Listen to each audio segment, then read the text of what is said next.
ভাই আমায় ছাড়া বন্ধু কোথায় রইলা রে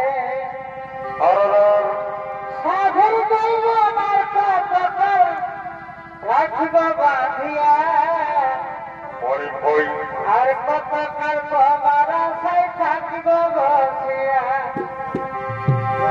সাধুর দৈব আমার কতকাল রাখিব বাঁধিয়া আর কতকাল তোমার আশায় থাকিব বসিয়া ও বন্ধু রঙিলা রে আমায় ছাড়া বন্ধু কোথায় রইলা রে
তোমার প্রেমের ছলনা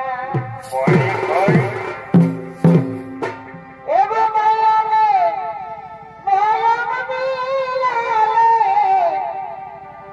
হাসিতে মন ভরে দিলে তোমার প্রেমের ছলনা ও ভুগি প্রেম শিখালে এগুলা বলে কিছু না ও ভুগি প্রেম শিখালে লাজ বলে কিছু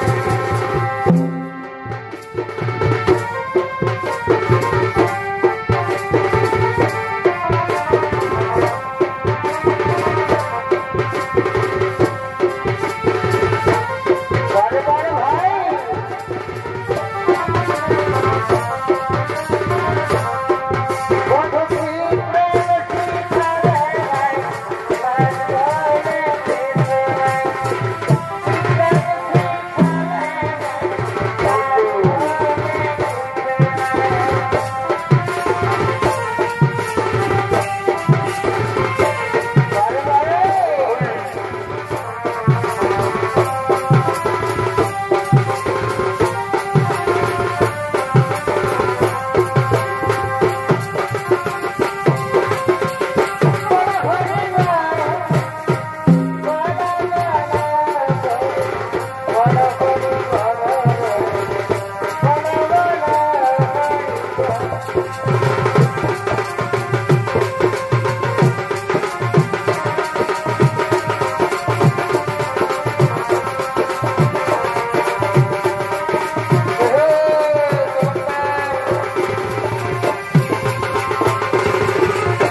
উপস্থিত মহামান্য সুধী শ্রোতেয় সমাবেত ছড়ান প্রেমী দর্শক মন্ডলী, এতক্ষণে দেখলো বিনয় বাদল দিনের ছৌ সম্প্রদায়ের পক্ষ থেকে শুরু করতে চলেছি দ্বিতীয় ছৌ নৃত্য নাট্য নিবেদ। তারপরে আমি মহানমন্ত্রী যে পালাখানে আমরা তুলে ধরতে চলেছি সেই পালায় 2024 সালের নতুন পালা। তাই পালার নাম রাখা হয়েছে মর্তে কলির আগমন, অপরিচিত রাজার সর্বদংশ।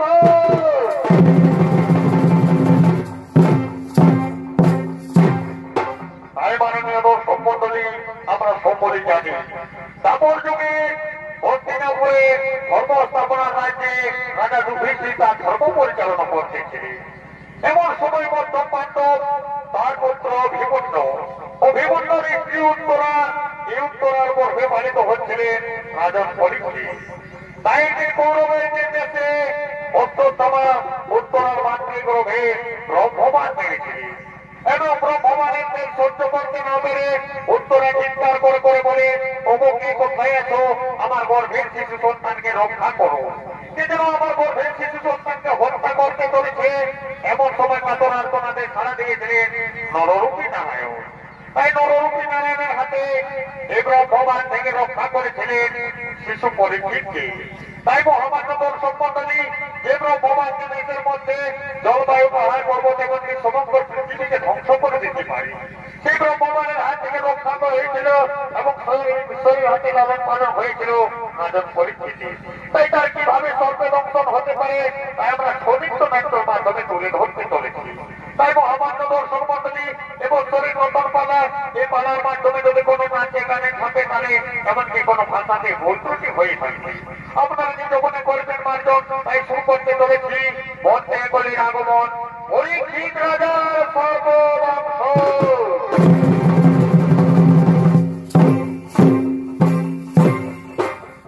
এদিকে পাণ্ডবগণ তাদের সমস্ত রাজ্য ভাতে তারা সর্বত্রে চলে দিলেন, আর এদিকে রাজ্যভার নিজ হাতে নিয়ে আর রাজ্য পরিচালনা করতে লাগলেন রাজন পরীক্ষিত। তাই পরীক্ষিত চলেছে এ হস্তিনাপুরে তার ধর্ম রাজ্যে।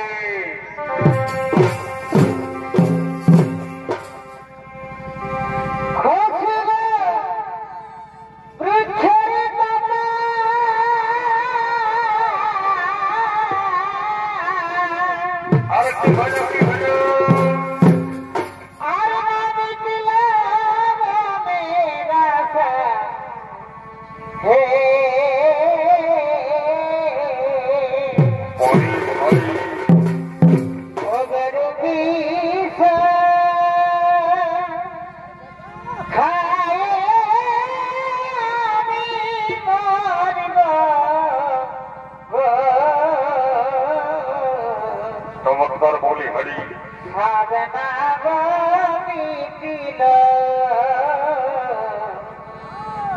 আশা পূরণ নাই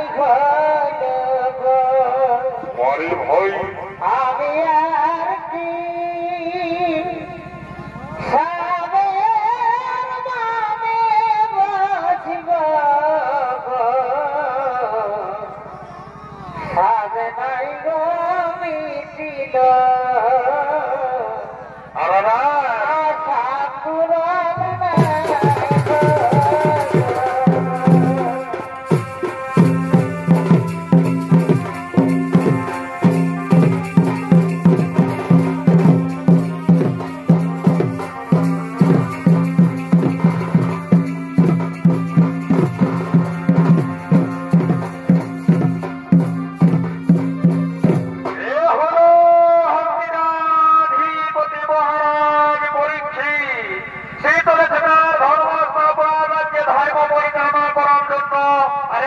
পরীক্ষিত রাজার ভূমিকায় কিন্তু অভিনয় করে দেখাবে পুরুলিয়া জেলার উদীয়মান তরুণ নৃত্যশিল্পী আক্তার আনসারী।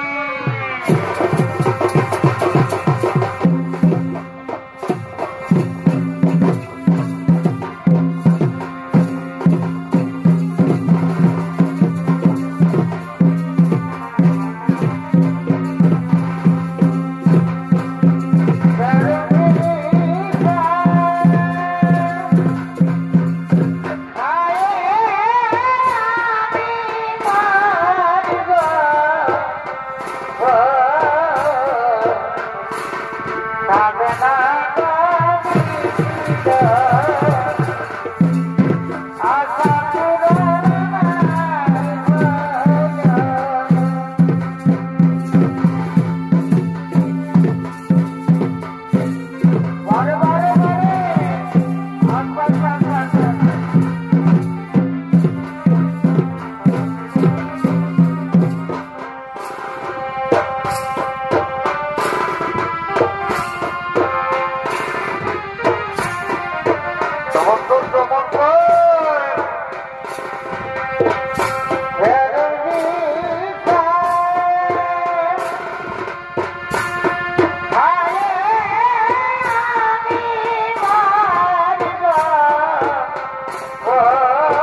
পরিচালনা করছে আর অপরদিকে কলি আজ মর্তভূমি অবতরণ করতে চলেছে। তাই আজ কলির হয়ে ভীত হয়ে পৃথিবী ধর্মের গাভীরু ধর্ম ধর্মের দেশরূপ। তাই তারা কলির হয়ে ভীত হয়ে ধর্ম রক্ষার জন্য হস্তিনাপুরে আগমন করছে। বড় আছে দাদা সবাই খানা বাজাচ্ছে তাইয়ের স্কুলে বাবুর মাই বড় আছে দাদা সবাই খানা বাজাচ্ছে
তাই তোমার কাছে এসেছি আমাদের ধর্ম রক্ষা করবার জন্য।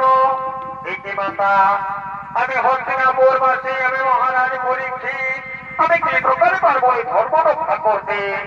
শোনো রাজন, আমরা এর জন্য এসেছি ওদিকে সত্য ত্রেতা দাপর তিন যুগ শেষ হয়ে গেল, আগত কলিযুগ, আর এই কলিযুগে মহাকলি আমার পুত্রের শেষ চরণটুকু ভেঙে দিতে চাইছে।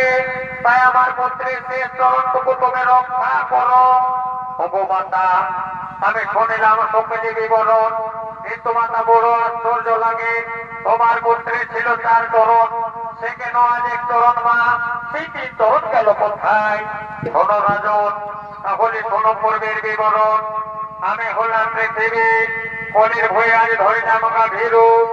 আর ওই দেখো আমার পুত্র কৃষ্ণ, সে হলো ধর্মরাজ, তার ছিল 4টি চরণ, আর এই 4 চরণ ছিল সত্য ত্রেতা ও দাপর বর্তমান কলি। তাই সত্য যুগ শেষ হয়ে গেল, মানুষ সত্য যুগে সদাসৎ ধর্মে চলত। মানুষের একটাই ধর্ম ছিল, সে ছিল সত্য ধর্ম। ধীরে ধীরে কালক পেতে পেতে সত্য যুগের অবস্থান ঘটে, সত্য যুগের অবস্থানে তার আগমন ঘটে। ত্রেতা যুগে মানুষের মনে হিংসা ও হিংসক সৃষ্টি হয়, যে কারণে প্রভু রামচন্দ্র 14 বছর বনবাস গিয়েছিলেন। এভাবে ত্রেতা যুগের অবস্থান ঘটে। ত্রেতা যুগ অবস্থানে দাপর যুগের আগমন। দাপর যুগে মানুষ অনেক ভৌতিক কর্ম সুখ মেটানোর জন্য অনেক কুকর্ম করে বসছে। এদিকে এভাবে দাপর যুগ শেষ হয়ে যায়। দাপর শেষে আগত মহাকলি যুগ, আর এই কলিযুগে আমার ধর্মপথ থেকে ভেঙে দিতে চাইছে। তাই ওই দেখো রাজন, কোন শুভ শক্তি অনিষ্ট করতে চলেছে, তুমি রক্ষা করো।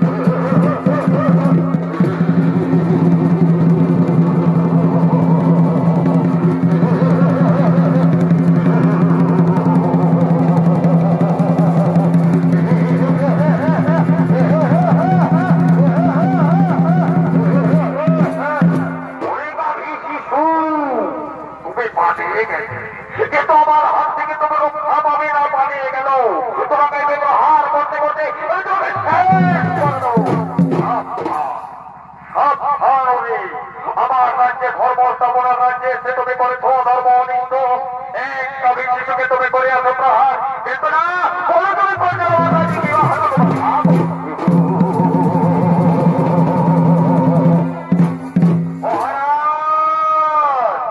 আমি হলাম এই 4 যুগের অবশিষ্ট যুগ। সত্য ত্রেতা দাপর 3 যুগ শেষ হয়ে গেল, আগত কলি যুগের আমি মহাকলি।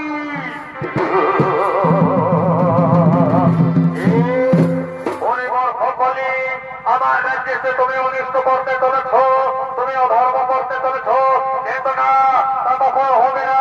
তুমি চলে যাও, তাহলে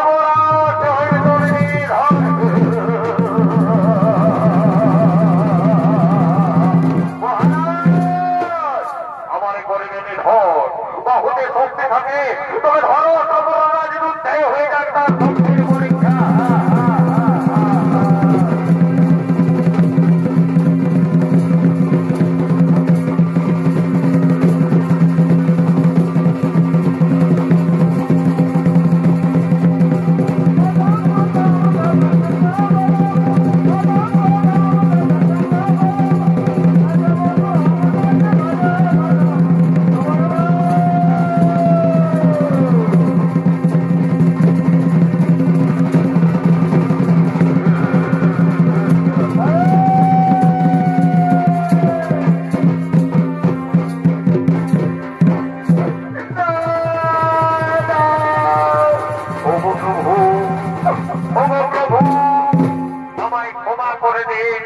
আমি আপনার পরাক্রম করতে পারিনি, তাই তো আপনার সঙ্গে করেছি মহারণ।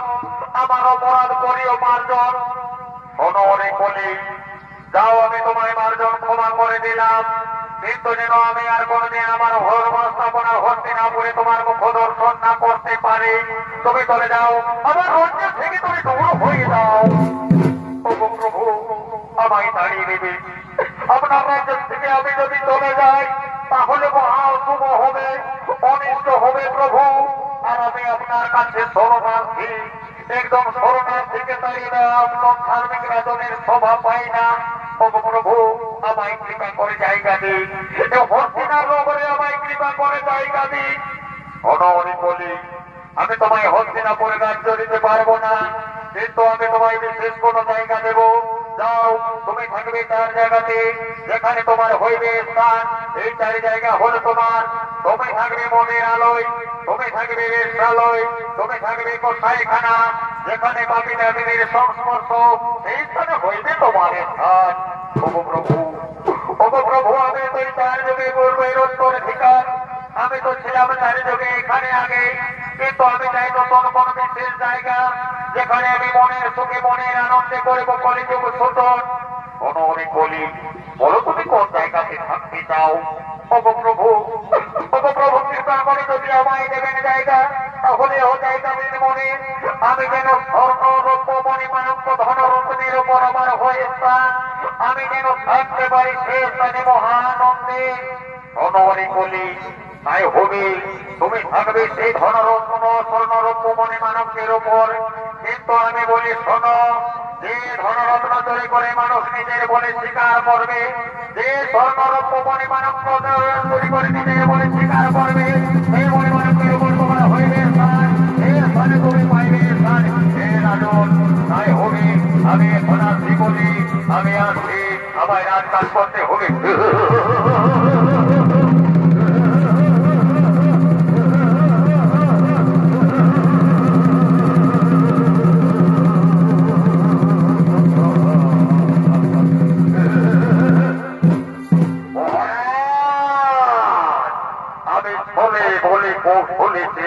আমার কলিযুগের রাজ্য আমি শুরু করবো আমার রাজ্য। আমি বিস্তার করবো রাজ্যকে পাপের পাহাড় দিয়ে, মানুষকে নিয়ে যাবো আমার ধর্মের লোকে। মানুষের কোনো থাকবে না ধর্ম, মানুষের কোনো থাকবে না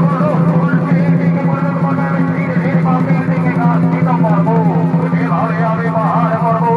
কিন্তু যাওয়ার সময়ে বলে যায়, ধরিত্রী বাজারে থাকবে না কোনো ধর্মের বন্ধন, চারিদিকে বন্ধ করবো ধর্ম দেবী দেবী বন্ধন। এভাবে শুরু করবো আমি কলিযুগের শোষণ।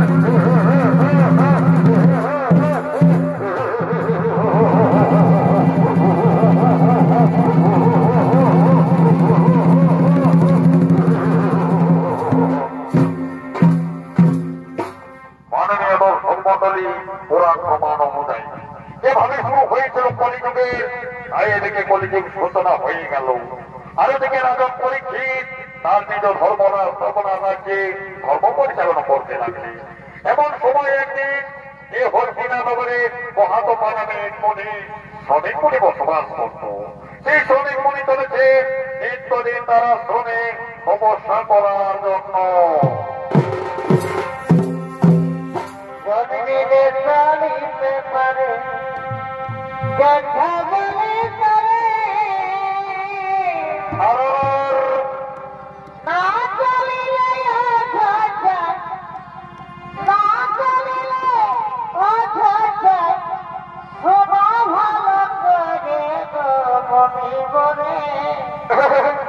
লিখেছে করে গো মনি গরে লিখেছে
পরিবনের পশুরা পরিবনের পশু পক্ষীগণ তোমার শান্ত হয়ে বসতে যাও। আমি গম্ভীরবর্তী করবো তপস্যার অভ্যাস। তোমরা যদি চিন্তার চেঁচামেচি করো তাহলে আমার তপস্যায় বিঘ্ন হবে। তোমরা শান্ত হয়ে বসে যাও, আমি তপস্যার অভ্যাস করবো।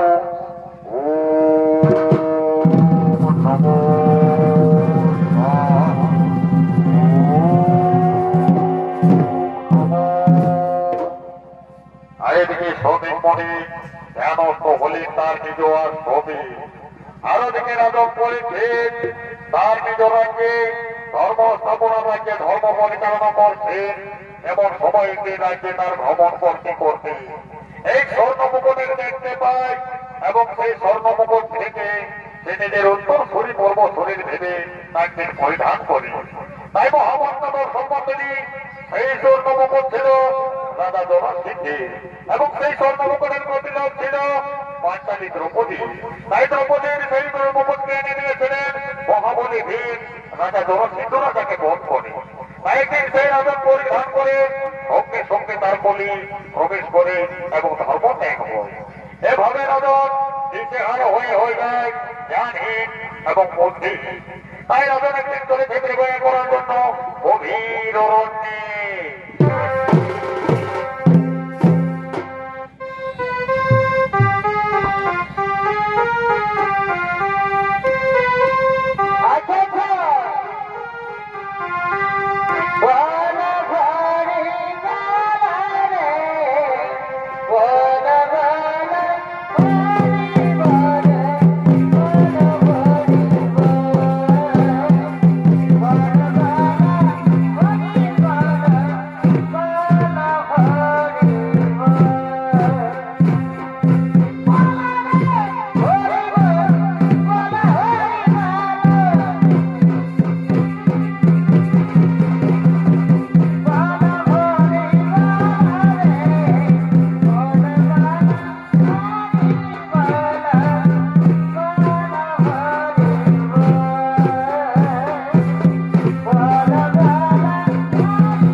দিচ্ছে আর এই তোর বিপক্ষে প্রমাণ করছে সুস্বাদু।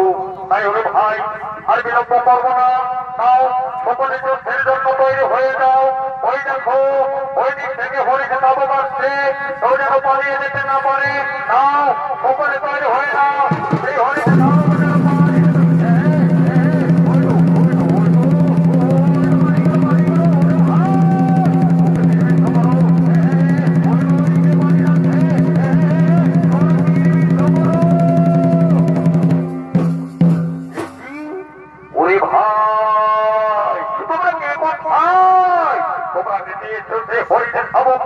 আমি তোমাদের কিছু ধাওয়া করতে করতে চলে এলাম গভীর অবধি। এটি আশ্চর্য, এদিকে আমি কিছুর ভিতরে এসে আসতে আমি গভীর অরণ্যে পৌঁছে গেলাম। কিন্তু হাই, এই তো গভীর অরণ্যে শনি জীবনের সিংহ দত্ত জানোয়ার রয়েছে। আমি কি করবো? ওদিকে সন্ধ্যা ঘনিয়ে আসছে, আমার এই গভীর অরণ্য থেকে এক্ষুনি আমায় যেতে হবে। দেখি আমার সর্বশরীর ক্লান্ত হয়ে আসছে, আমার তৃষ্ণা পেয়েছে। কোথায় পাই কিন্তু তৃষ্ণায় বিভাজিত জল? দেখি আশ্চর্য, আমি কোথায় সময় পাবো এই বিন্দু জল? হাইরে, আমি এখন কি করবো? ওই তো এই কাজ ফুটিয়ে দেখা যায়। আমি ওখানে যাবো, আমি সেখান থেকে আমি জল পান করবো। আমি যাই শ্রীর দিকে। দেখি আশ্চর্য, মহাতপস্বী শ্রমিক মনে তুমি ধ্যানস্থ অবস্থায়।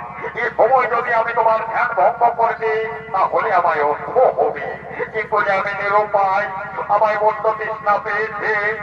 মনিবর, আমায় একটু জল দিন, আমি যেন জল পিপাসা করতে পারি। আমায় একটু জল দিন। না, আমার কোথাতে তার কর্ণপাত করলো না, তাহলে কি আমার জল পিপাসা মেটানো হবে না? না না, আমায় তো জলপান করতে হবে।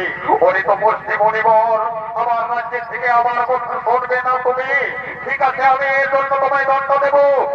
ওই তো একটি তো সর্ব দেখা যায়, আমি তো সর্ব তোমার বলে দিয়ে পারি না। আর আমি বিরক্ত পারবো না।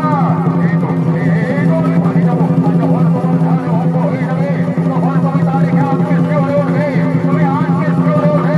এটাই তোমার প্রাপ্য শাস্তি। আমি বাড়িয়ে যাই, আমি ভোজনে বাড়িয়ে যাই। এদিকে শ্রমিক মনির পুত্র স্মৃতি, এদিকে শ্রমিক মনির পুত্র স্মৃতি চলেছে তার পিতার কাছে।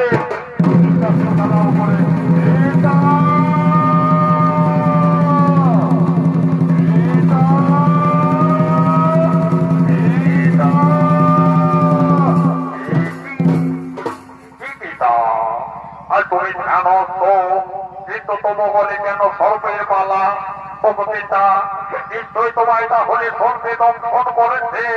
আমায় দেখতে হবে, আমি যাই, আর বিলম্ব করবো না। আমি যাচ্ছি। আমার পিতার বলে মৃত সর্প আসছে যে প্রকারে, না না, কেউ নিশ্চয়ই আমার পিতার সঙ্গে উপহাস করেছে। আমায় এক্ষণে জানতে হবে, আমি ধ্যান জমে জেনে নেবো। এক্ষণে আমায় দেখতে হবে।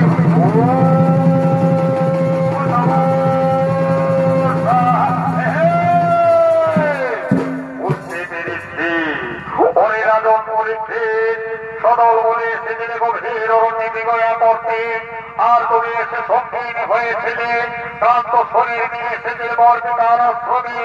এক বিন্দু জল পিপাসার জন্য ছটফট করতে করতে বরপিতার কাছে গিয়েছিলে জল, কিন্তু পিতা ধ্যানস্থ অবস্থায় ছিল বলে তোমায় দেয়নি সদত্তর। তাই তুমি পিতার সাথে করে ছলনা প্রতারণা। ওরে মূর্খ রাজন, ওরে অহংকারী রাজন, আমি তোমায় অভিশাপ করি। যাও,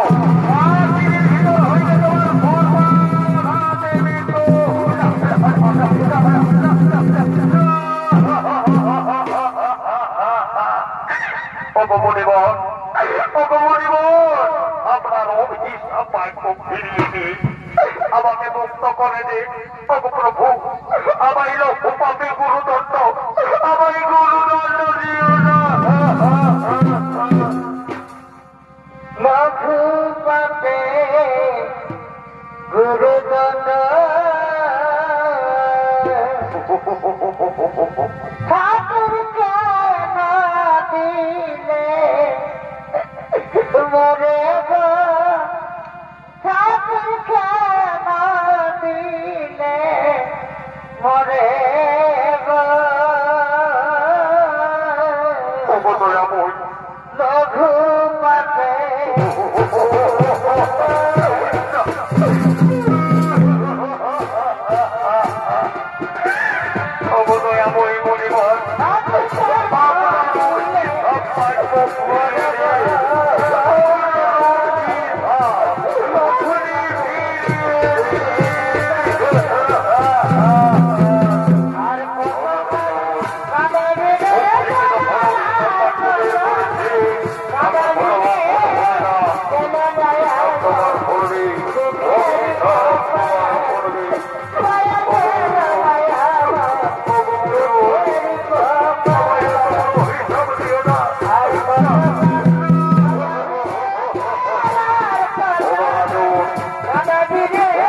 আজকে তোমার বলে দেখে রাখতে পারে তাই তো আমি বলেছি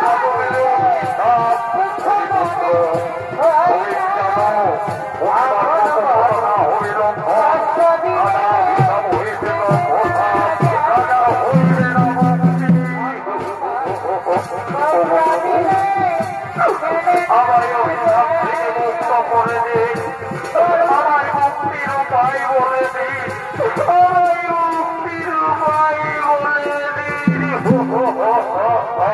অনুরাজন এর থেকে তুমি পাবে না মুক্তি কিন্তু তোমার এর জন্য ধরো তোমাকে আমরা হস্তিনাথ বলে যাই তাহলে তোমার মুখের নির্মাণ করে দেবো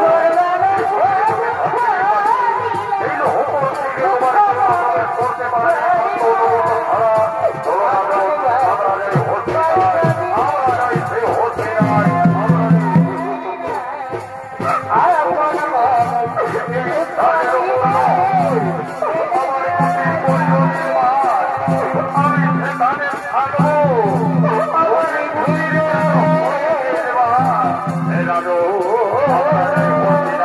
তোমার মন্দির নির্মাণ করতে আমরা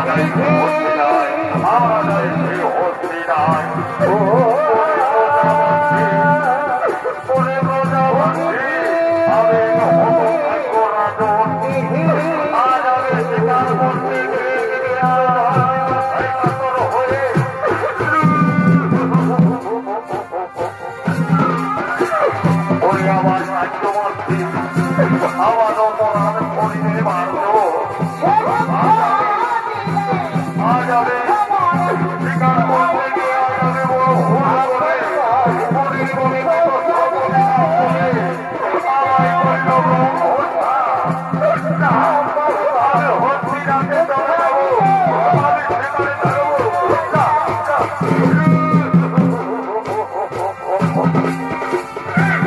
ভুল করে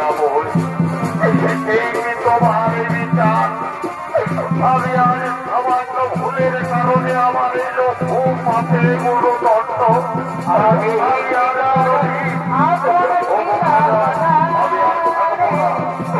যাবো হচ্ছে না আমি হচ্ছে না আমি কোথায় থাকবো আর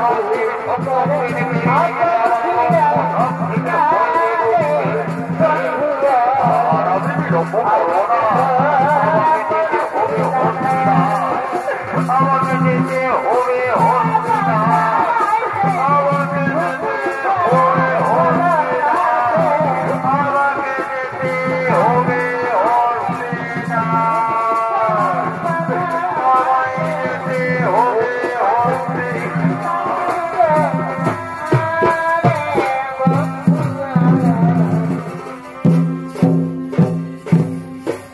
এদিকে রাজক পরিস্থিতির হলো ভরসা এদিকে রাজক পরিস্থিতির হলো ভরসা তাই তার স্ত্রী মন্ত্রাবতী পরীক্ষিত রাজনের স্ত্রী মন্ত্রাবতী বলেছে আর শিকারোৎসবের পালন তাই শিকারোৎসব পালন করার জন্য সমস্ত সখীগণকে লয়ে আজ হস্তিনাপুরে করছেন আগমন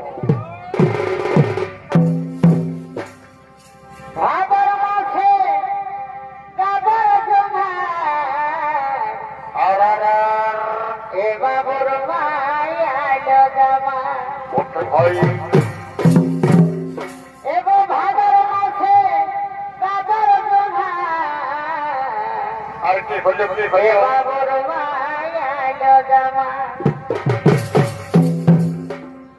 ঝোলি করে দে গগলি ছড়াতে আর মার ঝোলি করে দে গগলি ছড়াতে পরিবার পোহালো ভিজে ফিডভা সামনা দে ঝোলি করে দে গগলি ছড়াতে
খাবারের ব্যবস্থা করবে। আর আমরা আর বিলম্ব করব না, আমরা যাই, আমরা সেরা করে চলে যাই।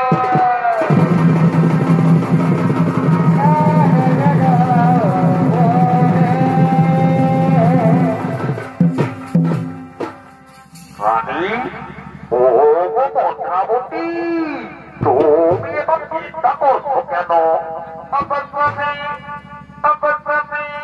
তুমি এসেছো, আমি তোমার প্রতীক্ষায় ছিলাম, তুমি এসেছো ফিরে। এসো এসো না গোস্বামী আমার কাছে। ও মন্ত্রাবতী, আমি এসেছি তোমার কাছে। আমি স্বীকার করতে গিয়েছিলাম, কিন্তু গভীর অরণ্যে প্রবেশ করে আমি সঙ্গে সাথে হীন হয়ে পড়ি, তাই ক্লান্ত হয়ে আমায় আসতে এত দেরি হলো। আজ তুমি অনেকদিন পরে এসেছ, তোমাকে পেয়ে আমি নিজেকে ধন্য মনে করি। এসো না গো আমার কাছে, এসো আমায় ধরা দাও। মন্ত্রাবতী, তুমি আগে তো আনন্দ উজ্জ্বলিত কেন? তোমার মনে কি হয়েছে তো আনন্দের ধারা কেন? তুমি জানো না আমি যে তোমার প্রিয়তমা, আমি তোমায় বিনে থাকতে পারি না। তাই তো এতদিন ছিলে না, স্বয়ং গোপনে নিদ্রা জগতে তোমার বারংবার মনে পড়ে। এসেছ, আমায় ধরা দাও, আমার বাহুতে আলিঙ্গন করো।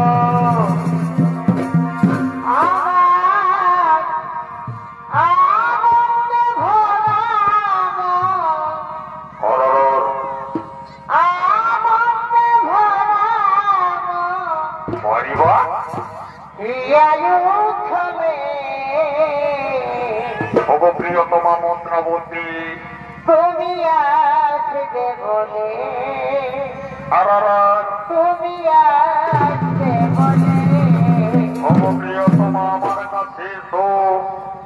রেখেছি পুরো ঢেলে শীতল জলে, পৃথিবী মিটাব বলে, চরম ধুয়ারে দেব,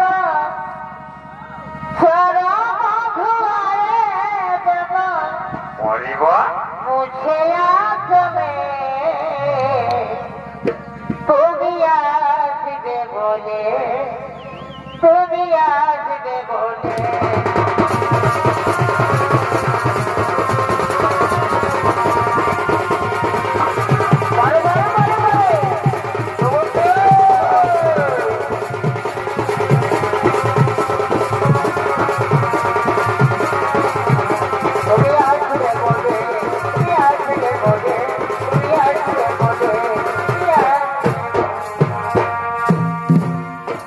মন্ত্রাবতী, বারংবার মনে পড়ে তোমার কথা, তাই তো আমি সেখানে গিয়ে থাকতে পারি না। এসেছি তোমার কাছে, এসো আমায় ধরা দাও, আমার প্রেমানরে আলিঙ্গন দাও। কথা বলো, মুখে কেন বলো না, মুখে কেন বলো না, তবু প্রিয়তমা শোনো গো প্রিয় সখী, স্বয়নে স্বপ্নে দেখি, আর তোমায় না দেখে আমার, এগো তোমায় না দেখে আমার ঘুম আসে না। দেখে দেখে কথা বলো, মুখে কেন বলো না, মুখে কেন বলো না।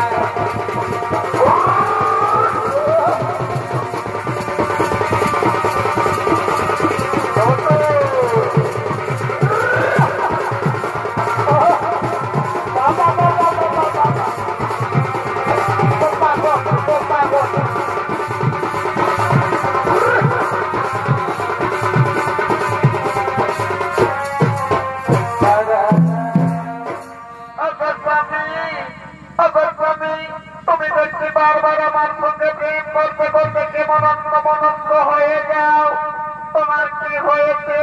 তুমি কেন এমন করো আমার সাথে? শোনো রানী, তুমি জানো না আমি ক্লান্ত হয়ে গেছি গভীর অরণ্যের শিকার করতে গিয়ে। তাই তো আমার মনে একটু চঞ্চল। তখন তুমি চিন্তা করো না, এখানে তুমি বিশ্রাম করো, আমি যাই এক্ষুনি তোমার জন্য জল নিয়ে আসবো। আসবে তো তুমি? হ্যাঁ, আমি এক্ষুনি যাবো, আমি ফিরে আসবো। আসবে তো মন্ত্রাবলী, তুমি আসবে তো?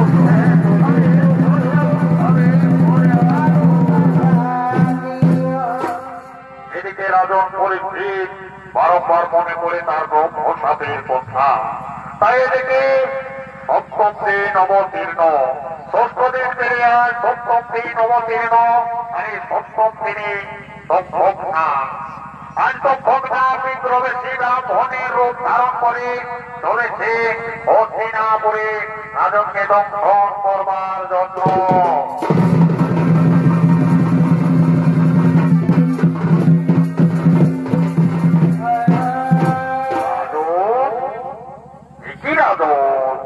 তুমি আজ এত চিন্তিত কেন? কি হয়েছে রাজন তোমার? কি ব্রাহ্মণ? আমি তো তোমায় কোনদিন দেখিনি। শোনো ব্রাহ্মণ, তবু পরিচয় দাও পরে।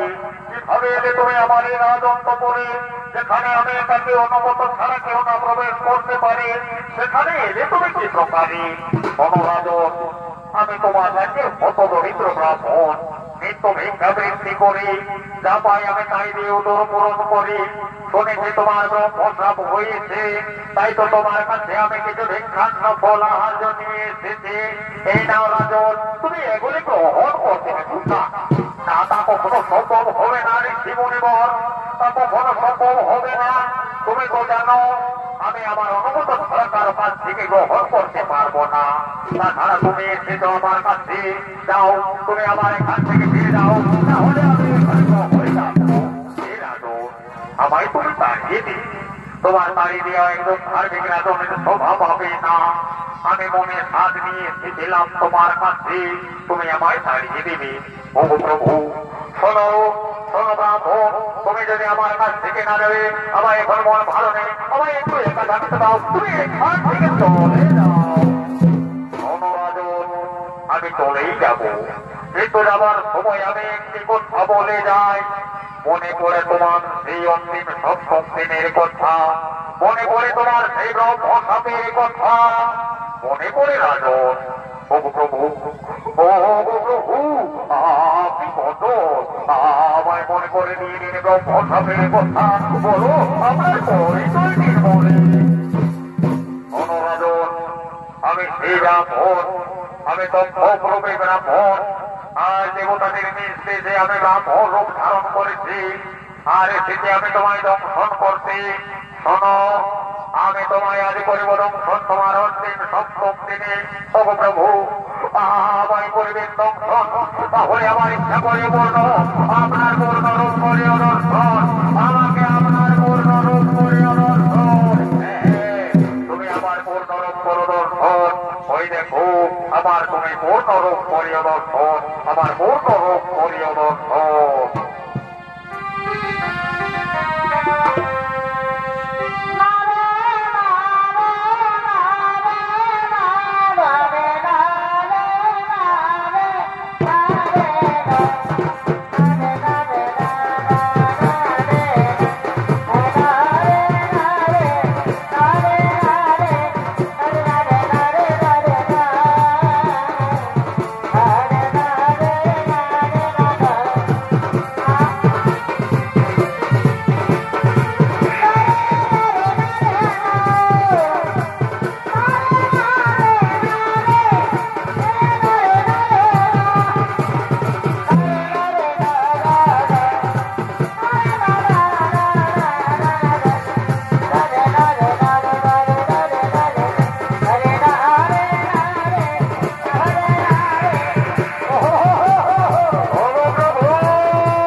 আপনি পূর্বের অবস্থায় ফিরে আসুন। আপনার রূপ আমি সহ্য করতে পারি না। শোনো রাজন, আমি এসেছি আজ তোমাকে দংশন করবার জন্য। আমায় আমার কর্তব্য করতে দাও। তবু প্রভু, আমায় করিবেন দংশন। এই মহাত্মার দংশনে আমি নিজেকে ধন্য মনে করব, কিন্তু প্রভু আমার শেষ ইচ্ছা করিও পূর্ণ। আমার প্রণাম আপনার পদতলে নিও। আমার প্রণাম নিও।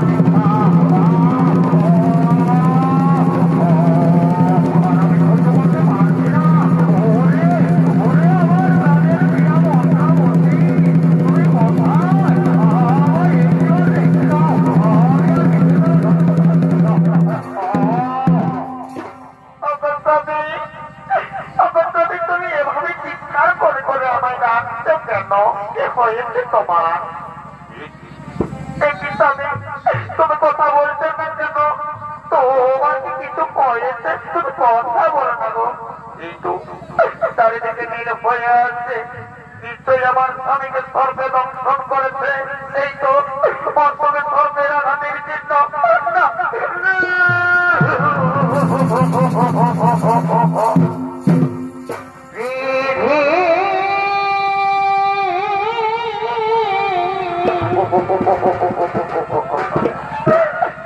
ওরে বিধি,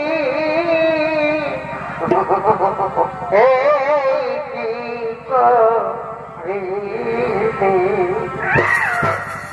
হাতের শাখা শীতের শীত কেন মুছে দিলি?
তুমি অধর নয়নে কাঁদছো কেন মা?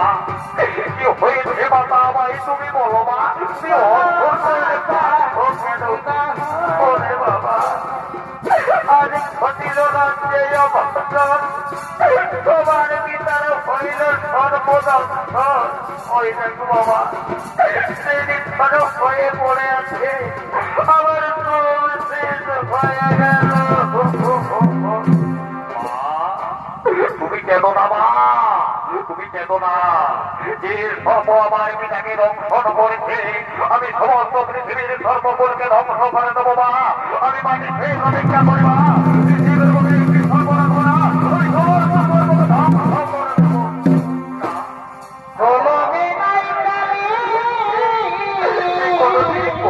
বাবা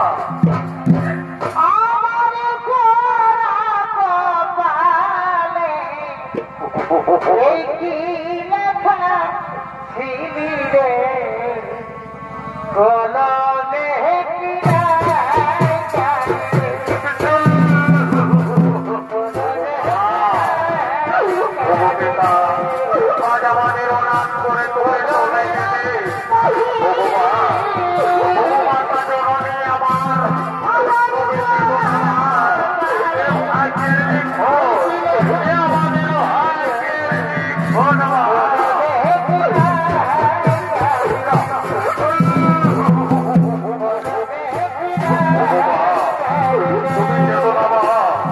আমার পিতার হয়েছে কিন্তু ধন্যবাদ আমি অমরকে ছেড়ে যেতে হবে ধরিত্রী বাধা তার অন্তিম লগ্নে আমরা সন্ধান করবো বলে আমার মন্ত্রী সেনাপতিগণ তোমরা কে কোথায়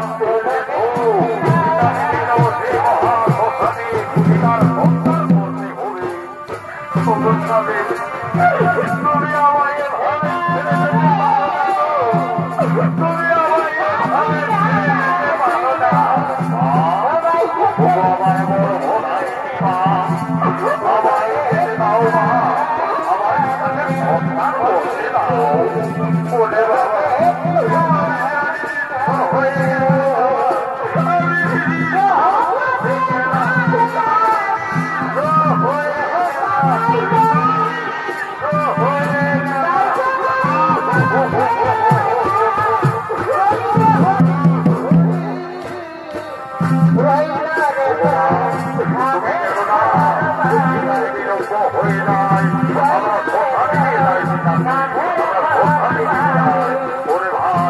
আর বিলম্ব করো না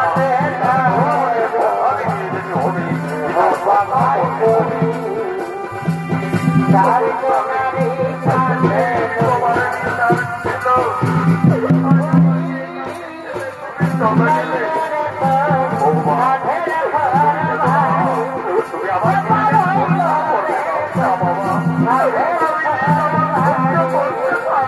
বাবা আমি করতে পারবো না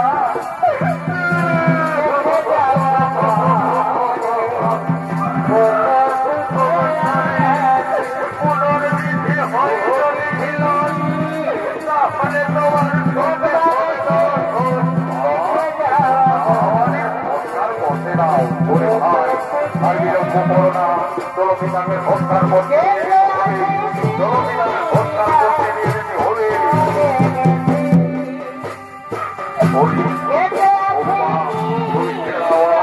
হত্যার করতে হবে আমরা নিয়ে যাবো তাদের পিতাকে আজকে আমার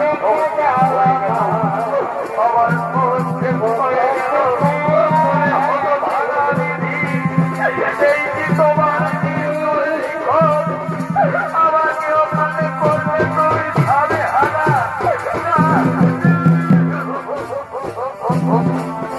আমি কি অপরাধে করেছি না